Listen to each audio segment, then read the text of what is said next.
para Sodoma e Gomorra, porque Sodoma e Gomorra era uma vitrine, era um alto status, era uma cidade de muitas riquezas, irmão, de prosperidade. Sodoma e Gomorra era uma cidade, irmãos, como se fosse um Alphaville. Não era qualquer um que podia morar lá. Quando nós lemos em Gênesis 13:10, a Bíblia vai dizer que Ló viu um jardim como o jardim de Deus. Ele olhou para Sodoma e Gomorra e disse: é o jardim de Deus, é o Éden, perfeito, rico, com grande prosperidade. E isso atraiu Ló. Só que quando Ló chega lá, tinha um princípio.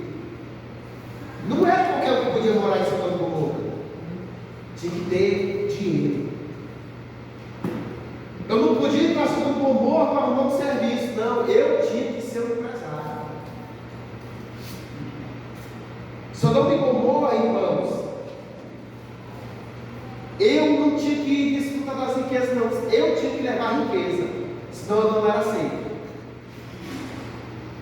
Agora você imagina aí, irmão, pensa aí. Mas por quê, né? E Ló foi para lá.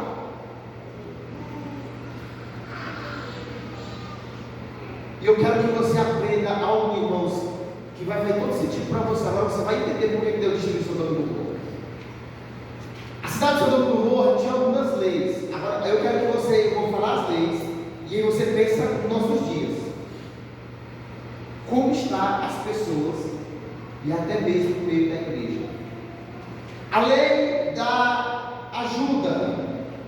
Era proibido ajudar alguém em Sodoma e Gomorra. Era proibido você dar pão e comida para alguém que estava, e proibido de alguém almoçar, jantar e muito menos dormir na sua casa.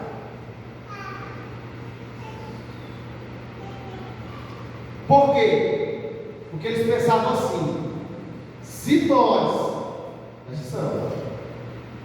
aceitar alguém que pede pão, vai vir muito mendigo, muito pobre na nossa cidade e vai destruir a nossa riqueza. Então nós não queremos. Eles queriam só para eles a riqueza. E eles, o máximo que eles faziam, sabe o que era? Dar uma moeda. Não podia dar pão, não podia dar comida. Presta atenção. A lei não podia receber ninguém. Pastor, ele fazia o que com essa moeda? Não podia nem comprar um pão na cidade, nem uma comida. Imagine eu chegar e dar para o antes R$1.000 para ele. Ele está aqui na cidade, vamos supor que ele é Sodoma e Gomorra, rica, bastarda. Aí eu dava R$1.000, aí ele estava pedindo ajuda, um pão, vai me dar só um pão. Eu não, moço, não te dá um pão não, te dá R$1.000, pão. Uma moeda de R$1.000, pão. Ele não podia comprar nem um pão nessa cidade, era proibido. Eu dava essa moeda para ele poder ir embora da cidade. E se ele ficasse na cidade, ele ia morrer. E se ele morresse, quem deu a moeda para o antes podia pegar de volta. Aqui entra a segunda vez, Sodoma e Gomorra, a lei comercial. Era proibido vender para qualquer estrangeiro e pobre. A terceira lei, irmãos, é a lei dos danos. Para você poder entender por que Deus destruiu essa cidade. Porque Deus se irou com a cidade. Não foi por causa do sexo. Não foi por causa do homossexualismo em si, irmãos. A lei dos danos. O homem que feriu uma mulher e ela abortasse a criança, sabe qual é o dano? A Ada não é minha esposa, vamos supor. Eu sou casado com outra pessoa. E a Ada está grávida. E eu ferisse, assustasse, humilhasse a ela, perdesse a criança. Sabe o que eles faziam? Para me pagar, chegava na área, vai passar um tempo comigo, eu ia namorar com ela, ia engravidar ela, aí devolvia ela para o marido dela grávida de mim. Isso era a forma de pagamento do dano.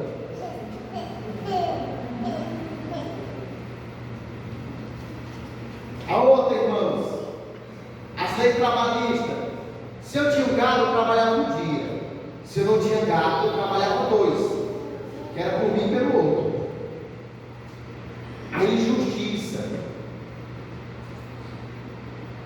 Quem não tinha, tinha que trabalhar pelos outros. não por ele. A outra lei da hospitalidade, como eu falei, era proibido hospedar.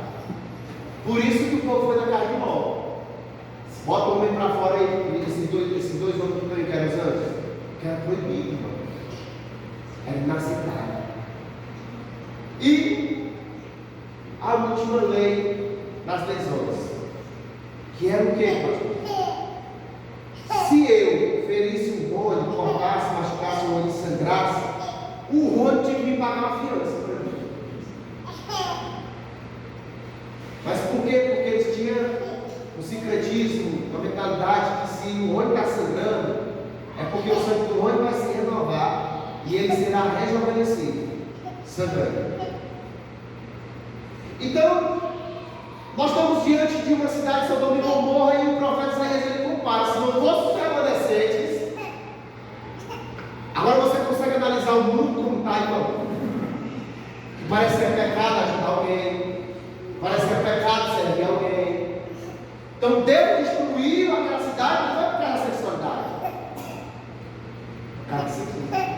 E quando nós lemos em Mateus 11, quando eu vou ler o texto que você lê, Jesus vai dizer que naquele grande dia, que é o último dia, Deus vai levantar Sodoma e Gomorra para trazer juízo sobre nós. Porque se Sodoma e Gomorra tivesse o que nós temos, ela se arrependeria. E eu sei que você conhece essa passagem. Coloca aí, Mateus 11, 24, eu vou ler o restante, que Deus está falando do juízo. Mateus 11, 24 diz assim: mas eu lhes afirmo que no dia do juízo haverá menor rigor para Sodoma e Gomorra do que para você. Aí quando nós vamos para Mateus 25, irmãos, Jesus vai dizer assim: olha, eu tive fome, mas vocês não me deram de comer. Eu tive sede, e vocês não me deram de beber. Eu tive nu, vocês não me deram de vestir. Eu estive preso, vocês não foram me visitar. Eu estive enfermo, vocês não foram me ajudar. Detalhe, não é só do pastor, é para quem é filho de Deus, igreja do Senhor. Pensando nessa perspectiva, irmãos, e quando Isaías fala, Paulo fala do remanescente, que é por causa dos remanescentes, que é muito mais do que a placa da igreja. Passa e fala. E nesse tema, irmãos, eu quero que você, a primeira coisa que você aprenda hoje aqui, que tem um despertamento espiritual, um fogo no coração e olhos da visão, irmãos.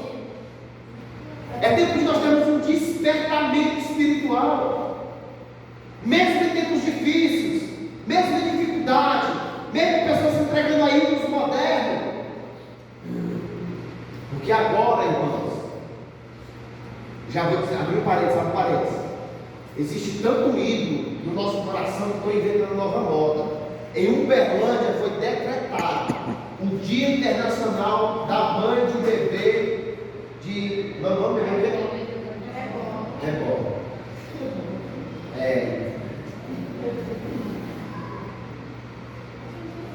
Foi decretado.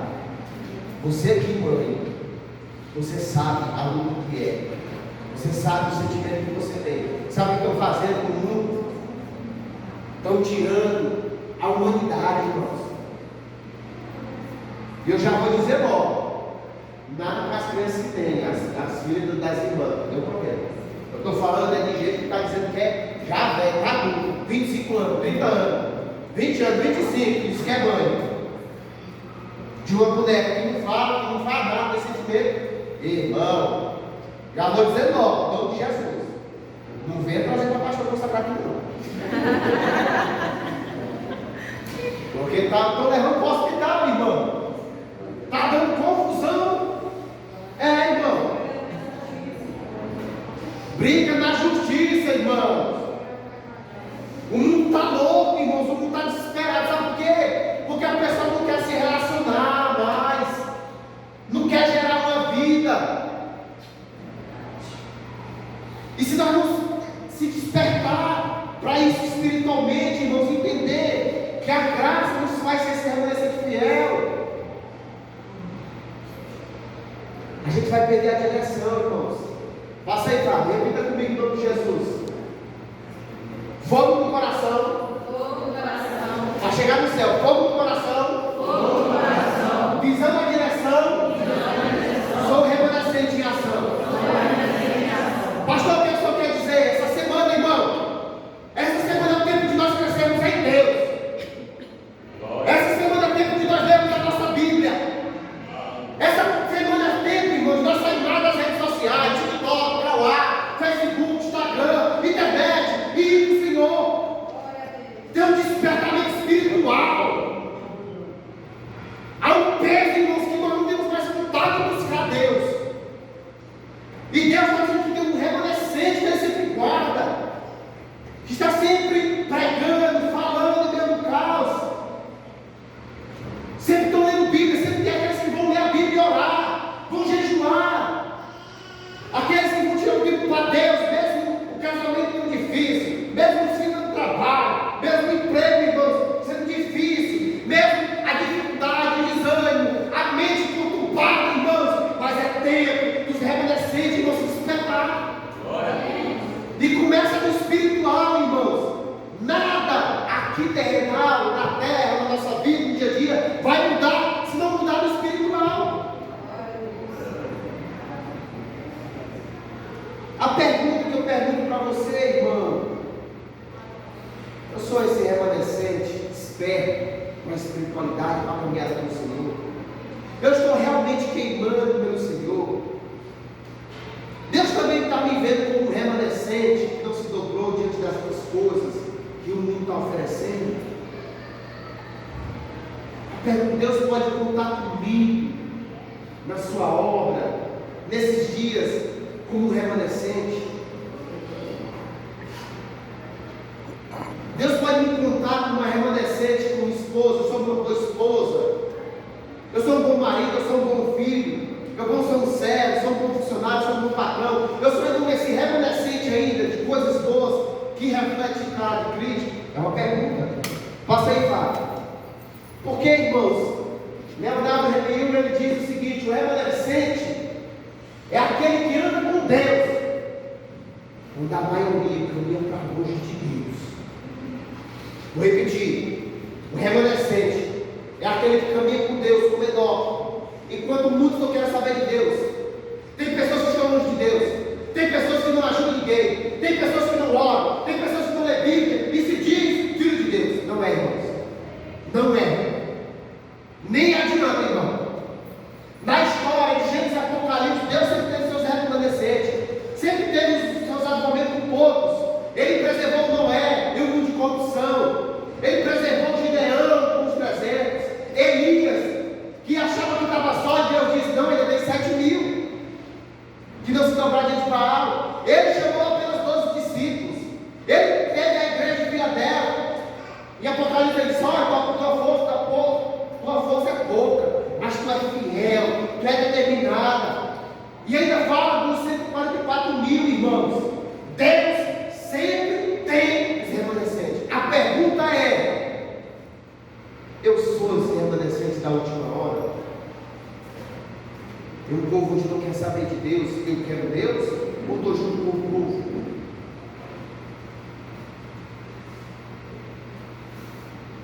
Pastor, porque nós somos pouco, o mundo é muito, não, irmãos. Se a minoria não é maldição, não. Se a minoria, irmãos, é missão. É entender que nós estamos no propósito. Pastor, lá em casa é só eu, está no propósito. Pastor, lá no serviço está difícil, é só eu. É uma bagaceira, é música velha, é não sei o quê. A irmã Suzane falou de um rapaz que trabalhou com o cara. O cara é crente de verdade, é remanescente de verdade. Aí disse que uma mulher lá no cabo lá, doida para fazer ele cair de pé. Aí disse que a mulher tinha uma berga, disse: deixa eu ver assim, ó. Aí disse que ela botava um decote, aí chegava no fogo assim: oi, bom dia. Pergunto para você, homem, se fosse com você. E ela estava doida mesmo, irmão, para fazer o homem cair mesmo, não tem negócio não.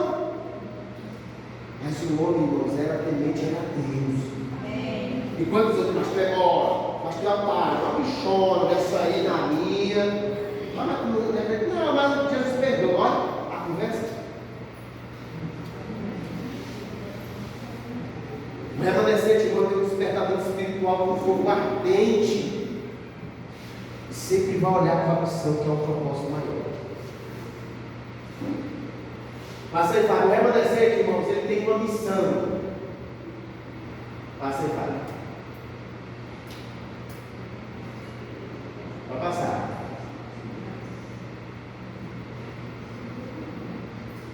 O remanescente, ele tem uma missão. Pode deixar aí, Fábio. Preparar o caminho do rei. Em Lucas 3, verso 4 e 5, eu não quero tempo, não vou ler, vai falar de João Batista. E João Batista, irmãos, ele não simplesmente anunciou uma boca, ele anunciou uma vida. João Batista, ele tinha por direito de morar no palácio, em Alphaville, ó, no melhor bairro, no melhor lugar. Ele tinha o direito, mas ele deixou esse direito porque lá já estava corrompido. O pecado, irmão, já tinha consumido, era só o sumo sacerdote, agora eram dois, corrompido por causa do dinheiro, por causa do império romano. E João Batista decidiu ser um remanescente, decidiu cumprir o propósito, e ele levantou o ministério lá no deserto. Porque no tempo, volta de escuridão, o remanescente traz direção. Eu não sei se você sabe, mas de Malaquias para Mateus houve um período chamado interbíblico, onde Deus se calou, não falava com ninguém, escuridão, não falava no louvor, não falava na Torá, não falava nos profetas, não falava nos salmos. Deus se calou. Aí sai João Batista como remanescente e ele chega com a direção do povo. E qual é a direção do povo? Joga no tigrinho. Foi essa? 10 metros para se tornar milionário. Não. Ele disse: arrependei-vos, porque é chegado o reino dos céus. O remanescente não é um grupo isolado, irmãos, que fica só com a totinha, não. É um grupo que tem a missão, que abraça a missão, preparando a volta de Cristo. Passa aí, Fábio. Quando o remanescente, irmãos, ele tem a convicção da sua missão, ele anda acordado em oração e segue firme na missão. Pastor, o que o senhor quer dizer com isso? Sabe por que nós não queremos caminhar na missão, irmãos? E nem caminhar como remanescente, se tornar um remanescente na vida? Porque nós estamos acordando, irmãos, nós não falamos com Deus. O que vai fortalecer a missão, irmãos, é a comunhão com Deus. Não tem jeito, todo irmão com outro caminho. É uma vida de oração, uma vida de leitura. Um remanescente de verdade, irmão, ele prioriza, ele se desperta para a espiritualidade com um olhar na missão. Amém? Amém. Segunda coisa, o remanescente, irmãos, ele tem um despertamento relacional. Amor que conecta, o perdão que liberta. O remanescente ele não caminha sozinho, irmãos. Nós somos um corpo, não podemos esquecer. Nós precisamos ter um relacionamento saudável no nosso meio como igreja. O inimigo, irmãos, ele quer dividir, e o Espírito quer unir.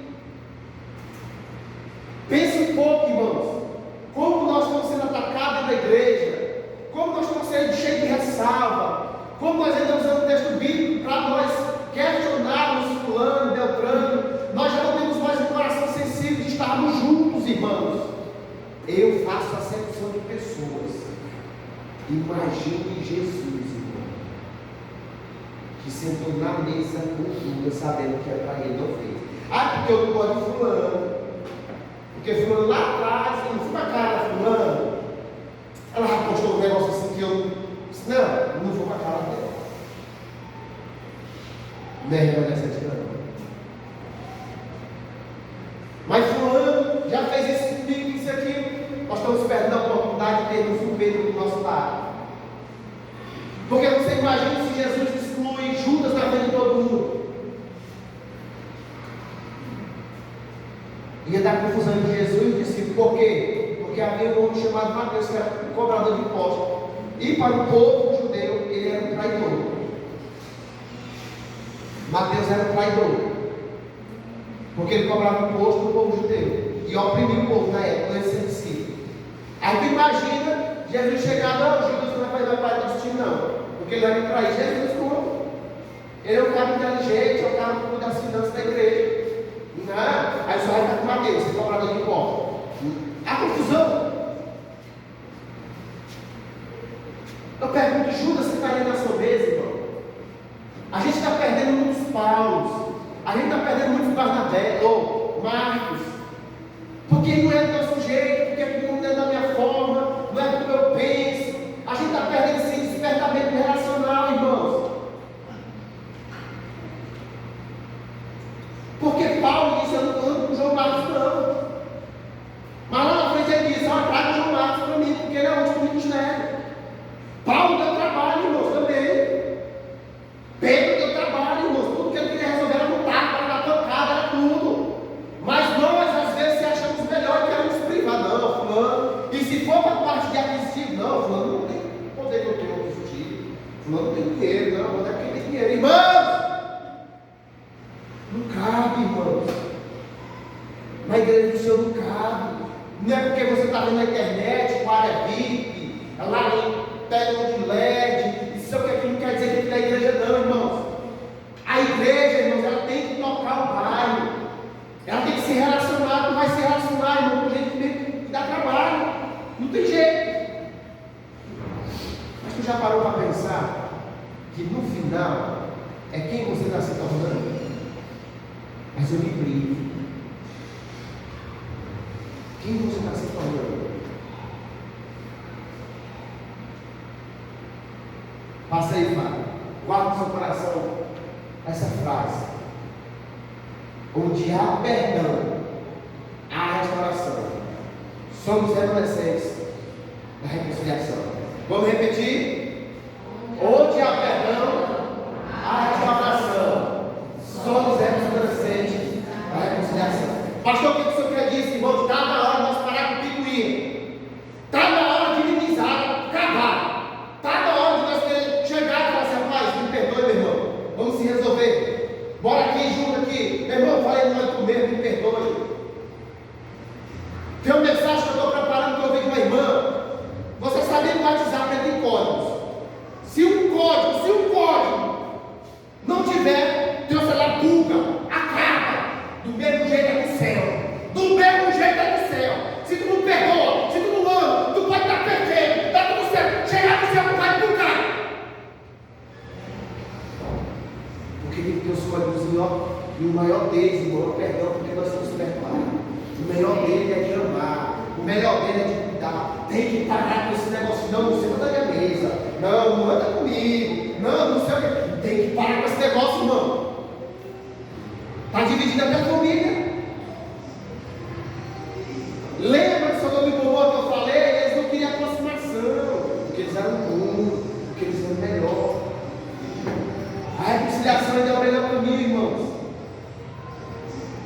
Colossenses 3,13 diz: perdoando-vos uns aos outros, assim como Cristo vos perdoa. Não tem jeito, irmão. Não tem jeito, é junto.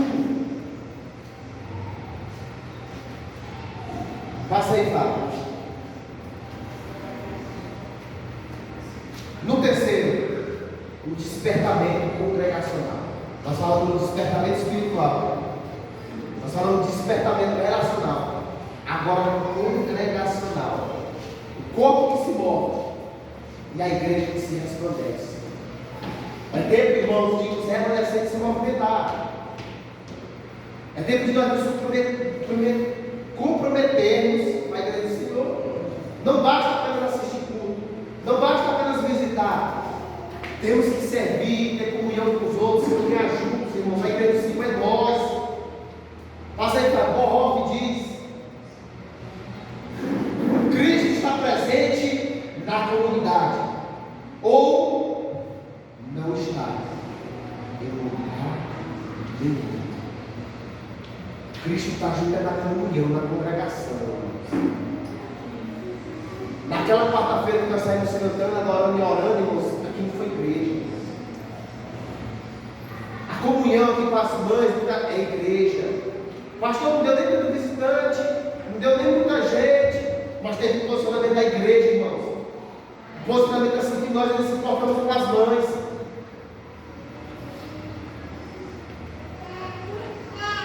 Compromisso com a igreja do Senhor, irmãos. Há vários ministérios para ser servido. Mas nós temos dificuldade de assumir um compromisso, irmãos. Com medo de errar. Não, irmão, não errar mesmo. Mas é errando que se acerta. Há um despertamento necessário, irmãos, para o comprometimento da igreja do Senhor. Por quê? Porque muitas pessoas não se afastam da igreja, desanimam. Porque não se movimenta. Porque o membro, irmão, que ele não se movimenta, ele atrofia, ele enrijece. É como acontece uma difícil na nossa vida, irmãos. Fica tudo parado, enrijecido, quebrado. No corpo nós temos que servir. É no corpo que nós crescemos. Por quê, irmãos? Porque nós estamos remanescentes de apreço. Nós temos a igreja verdadeira. Nós temos uma igreja, irmãos, que não vai ficar servindo só o líder. Não é só o pastor. Mas a igreja, a sua igreja, só vai remanescente de você servir em alguma área. Recepção, ministério infantil.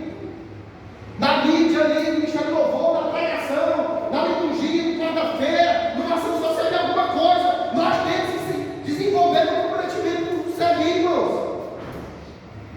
No PG.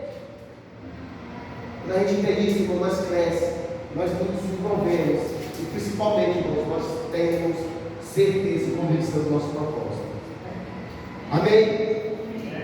E por último,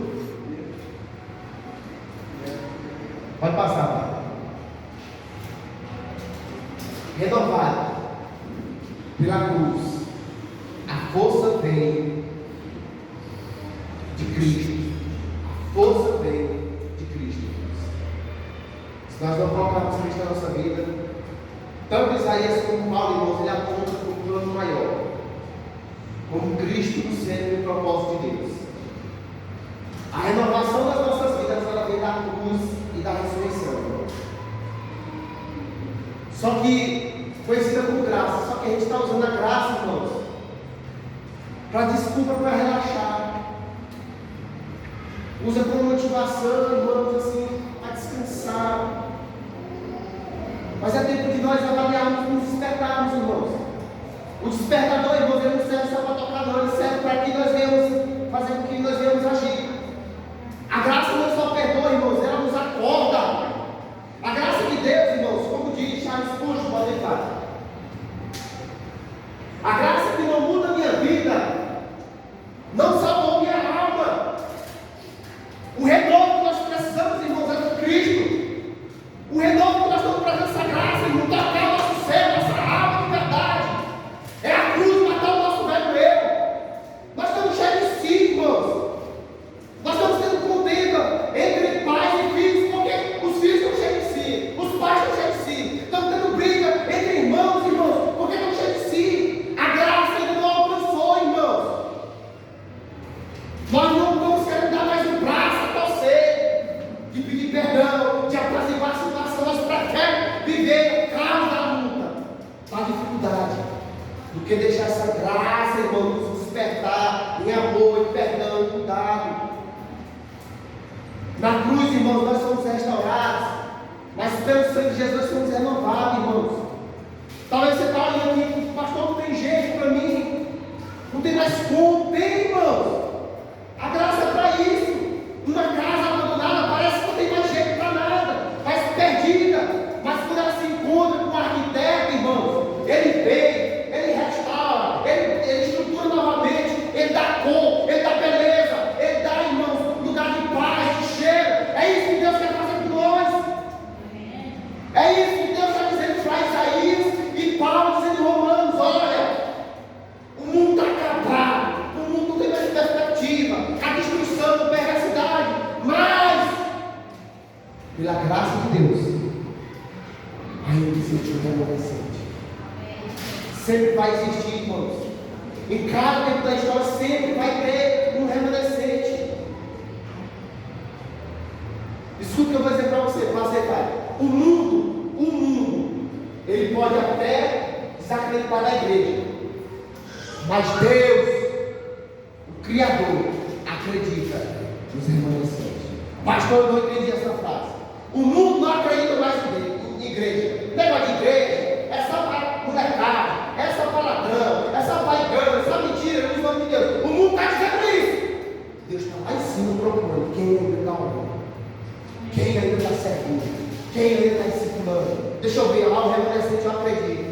Eu acredito, é um bom pecador, desgraçado, que conheceu a graça, eu continuo acreditando nele, porque ele está matando o seu eu, está buscando. É o Dionísio da vida, que antigamente não sei o que, mas a graça da pessoa Deus está olhando. O Dionísio agora é um remanescente, ele está me amando, ele está servindo. É o Mário, desgraçado, bebo velho, cachaceiro, desgramado, não sei o que, o mundo dizendo isso. Aí Deus está dizendo, ele está entendendo o propósito, ele agora é um remanescente que eu posso confiar, derramar os meus segredos, do meu espírito, da minha unção, da minha graça. É isso, irmãos. Não se importe com o que o mundo está dizendo e vivendo, não, irmãos. Se importe com o que ele está olhando para você. Continue orando, continue jejuando, continue buscando, continue amando, perdoando, continue, irmãos. Porque no final o que vai importar é o que Deus faz. E essa frase de Martin Lloyd ele diz: olha, o remanescente é a evidência contínua de que Deus nunca perde o controle da nossa história. O mundo pode cair, irmão, pode se despedaçar, mas Deus está no controle, porque nós somos os remanescentes dele. Amém? Amém. Passa aí, Fábio. Nessa semana eu desejo isso para você: um despertamento espiritual. Restaure os seus relacionamentos, aquela coisinha que você tem com o pai, com o filho, com o irmão da igreja, de longe, de perto. Resolva isso, irmão. Esse relacionamento. Tenha um compromisso com a sua igreja. E vive de fato na graça, não para pecar, mas para renunciar às suas paixões. Amém? Amém. Diga assim comigo: desperto, unido, avivado. Sou remanescente